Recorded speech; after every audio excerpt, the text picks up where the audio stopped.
अस्सलाम वालेकुम dear students. आप तमाम स्टूडेंट्स को वेलकम करता हूं मेरे सेकंड मोस्ट इंपॉर्टेंट टॉपिक की तरफ, जो आप लोगों ने रिक्वेस्ट किया है, how to get maximum marks in question and answers part. तमाम स्टूडेंट्स जिनकी मिस्टेक्स आज तक आती रही हैं, मैं होपफुली आज के लेक्चर के बाद ये एक्सपेक्ट करूंगा कि आप तमाम को ये बात समझ आएगी और इसके बाद ये वाली मिस्टेक्स आप नहीं करेंगे। सिंपली करना क्या है, क्वेश्चन एंड आंसर्स के पार्ट में मैक्सिमम मार्क्स लेने के सिर्फ दो ही इंपॉर्टेंट पॉइंट्स हैं जो आपको याद रखने हैं। वो क्या है? First one is answer should be to the point, to the point within the context. Second, tense of question and answer should be same.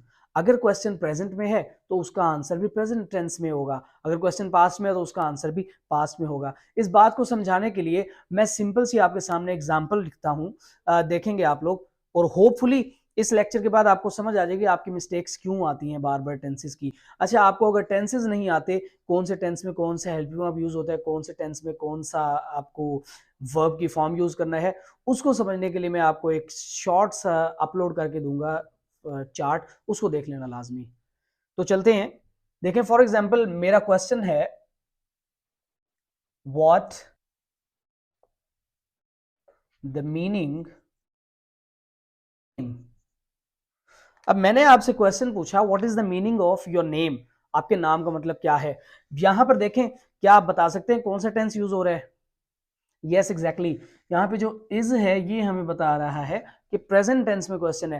अब इसका आंसर आप कैसे करेंगे? आप कहेंगे the meaning of my name is dash dash dash, जो भी मतलब होगा। तो इज कह रहे हैं, वॉज नहीं कह सकते। क्यों? कि मैंने जब आपसे क्वेश्चन पूछा, मैंने आपसे क्वेश्चन प्रेजेंट टेंस में पूछा है। ये सिंपल सा फिनोमेना है। और सेकंड, आपने एक चीज का और ख्याल रखा, आपने simply meaning of your name बताया, आपने कोई और बात नहीं की।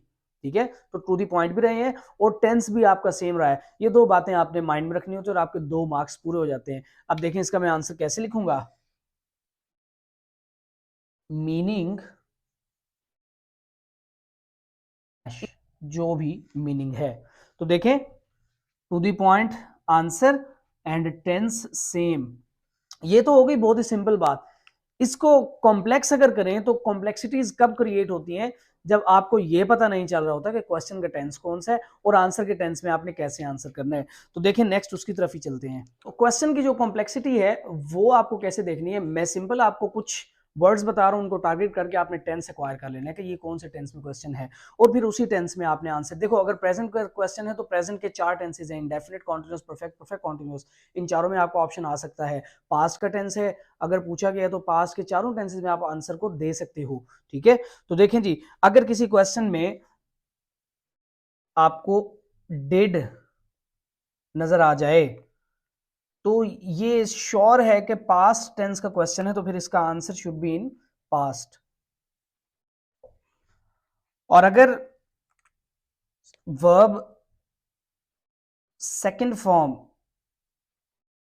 आ जाए,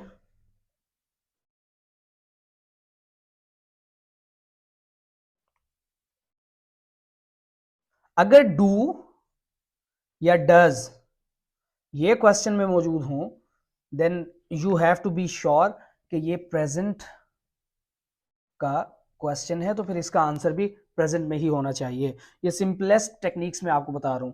और आंसर प्रेजेंट के किसी भी टेंस में हो सकता है, टेंस में हो सकता है। 4 टेंसेस हैं, उनमें आप आंसर कर सकते हो। अभी एग्जांपल्स भी देखते हैं और एग्जांपल्स को भी समझते हैं। तो इसके चारों टेंसेस में आप आंसर कर सकते हो। सिंपली सिर्फ आपको ये देखना है कि क्वेश्चन का टेंस कौन सा है। और अगेन मैं बता रहा हूं कि टेंसेस के बारे में, कौन सा हेल्पिंग वर्ब, कौन सा फॉर्म ऑफ वर्ब यूज होना है, ये आपको पता होना चाहिए। और अगर क्वेश्चन में विल या शेल है तो अल्टीमेटली ये फिर फ्यूचर का क्वेश्चन है। और फ्यूचर के क्वेश्चन में आप प्रेजेंट को भी यूज कर सकते हो और फ्यूचर को भी यूज कर सकते हो। ये बात भी मैं आपको थोड़ी देर में दोबारा से और अच्छे से भी समझाता हूँ कि इस बात का मतलब क्या है। प्रेजेंट और फ्यूचर इंटरमिक्स, प्रेजेंट और फ्यूचर एक ऐसे टेंसेज हैं, दो ऐसे टेंसेज हैं जो इंटरमिक्स हो सकते हैं। पास्ट किसी और टेंस के साथ इंटरमिक्स नहीं होता कभी भी। अच्छा, इसके बाद कुछ मॉडल वर्ब्स देख लें, उनको आपने कब यूज करना है, कौन से टेंस में कैसे यूज करना है। मॉडल वर्ब्स का जो यूज है वो बड़ा ही एक कंफ्यूजिंग यूज होता है, जहां पे आपको नहीं पता चला होता कि मैंने कौन सा वर्ब, मॉडल वर्ब यूज करना है और वो किस फॉर्म में यूज करना है। याद रखें, अगर कैन, मे, और विल को देखें, हमेशा पास्ट टेंस के आंसर में कुड यूज कर सकते हैं, माइट यूज कर सकते हैं और वुड यूज कर सकते हैं। ये वाले फॉर्म्स इनकी पास्ट फॉर्म्स होती हैं, पास्ट फॉर्म्स। और जो ये वाली फॉर्म्स हैं ये प्रेजेंट फॉर्म्स हैं।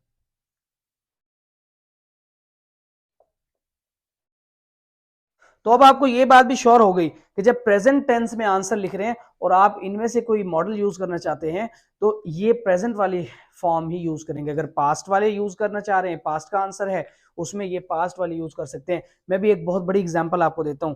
जैसे कि लेसन नंबर 1 में हमने पढ़ा था फर्स्ट ईयर के कि व्हाट बटन, ये लेसन नंबर 1 में हमने पढ़ा था।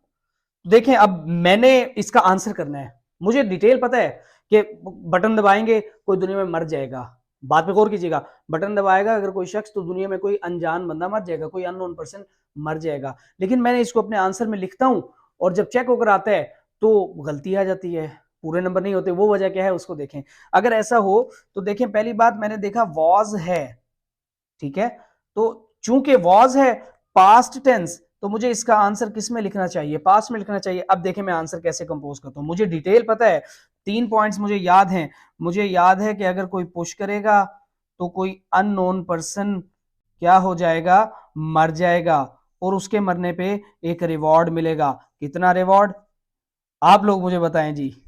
हाँ जी, $50,000 का रिवॉर्ड मिल जाएगा।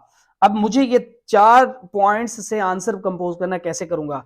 देखें, फर्स्ट ऑफ ऑल मैं कहूंगा इफ समवन प्रेस, अगर मैंने यूं प्रेस लिख दिया तो ये गलत है। क्यों? Press first form of verb है और प्रेजेंट टेंस, तो यहां पर चूंकि पास्ट टेंस है मैं इसको पास्ट करूंगा, प्रेस्ड द बटन। अब मेरी एक लाइन पूरी, अगर कोई शख्स बटन को दबाता है, ठीक है, तो होगा क्या, समवन इन द वर्ल्ड। अब अगर मैं यहां पे देखूं तो मेरी दूसरी गलती यहां पर आती है, स्टूडेंट्स की दूसरी गलती यहां पर आती है। वो क्या है, उर्दू में ट्रांसलेशन देखें, अगर कोई बटन दबाता है तो कोई अननोन बंदा मर जाएगा।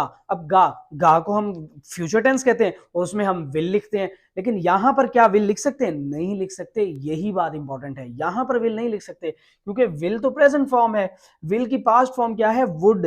तो हम यहां पे क्या लिखेंगे, someone in the world would die, और उसके बाद क्या होगा, एंड ही वुड गेट, यानी कि जो भी पर्सन बटन को प्रेस करेगा he would get a reward of $50,000।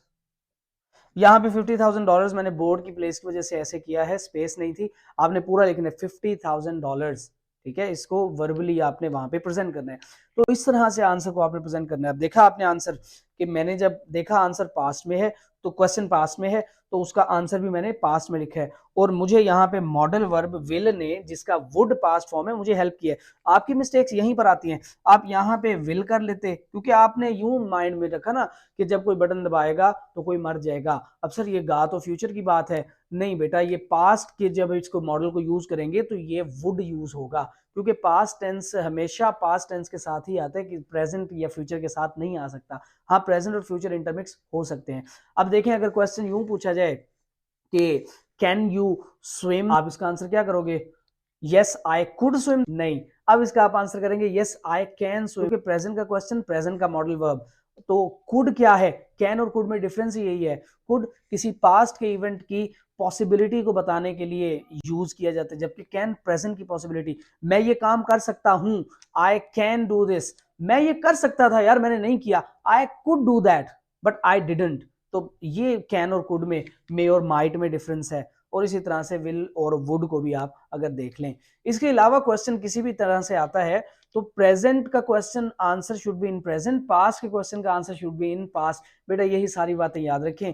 Hopefully you understood the lecture. अगर आपको ये वीडियो पसंद आई है तो लाजमी इसको लाइक करके जाइएगा और कमेंट्स में अपने व्यू पॉइंट्स लाजमी देकर जाइएगा। Best of luck, Allah Hafiz.